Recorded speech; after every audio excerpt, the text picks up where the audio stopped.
کی کوئی توہین اور گستاخی کرتا ہے تو حضرت قائد جمعیت اس کے لیے سیسا پلائی ہوئی دیوار بن جاتے ہیں۔ خانقاہوں، مدارس، مکاتب قرآنیہ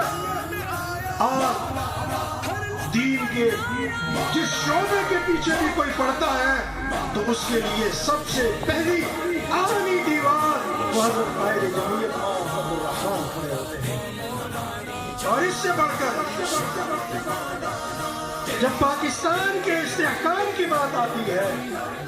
سلامتی کی بات آتی ہے، تو جہاں میری افواج صف میں کھڑی نظر آتی ہیں، میرے ادارے ریاستی سلامتی کے نظر آتے ہیں، وہاں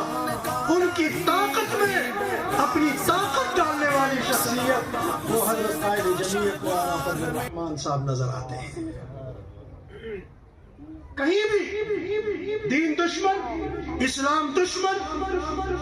اللہ اور اس کے حبیب کے دشمن، استحکام پاکستان کے